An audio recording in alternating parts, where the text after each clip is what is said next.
again, it used to be -7% volume growth for the full year. For the quarter under reference, it has become -3. Right. So it is progressing. It is still negative volume. Yeah. And if we have a good monsoon, I think the government has done a phenomenal job in terms of capex spending.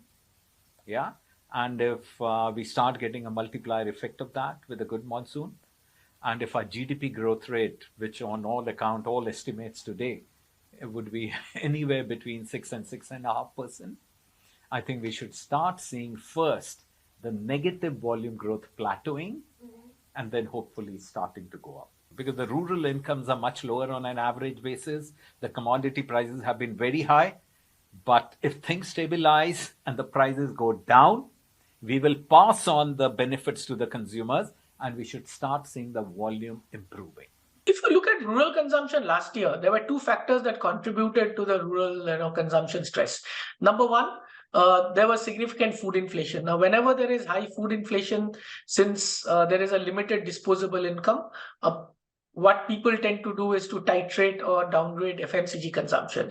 Secondly, because of input cost increases, FMCG companies either took price increases or they adjusted sizes, which is shrinkflation. Now, shrinkflation historically in high penetrated categories, what we have learned is that consumers have a fixed outlay per month. So whenever you adjust MLH, doesn't lead to higher transactions. Actually, it leads to a consumption drop. Now, both these are, I think, have softened. I believe that, for example, we have passed on some price drops of Parachute.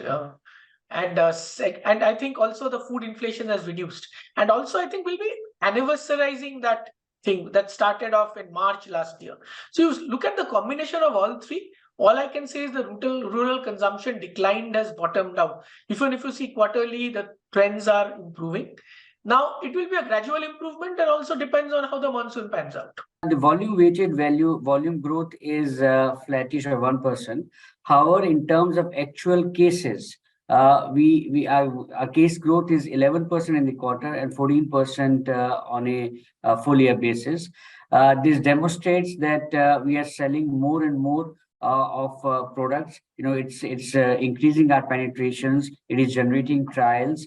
But because since the sales of juices has increased by 30%, and hence the overall cases have actually increased by 11 or 14% on a quarter and yearly basis, which only means that our penetration is increasing. As an example, oral care penetration now has increased to 50%, which means every consumer, every second household in the country is having a Dabur Red paste. Likewise, penetration of other products are also increasing.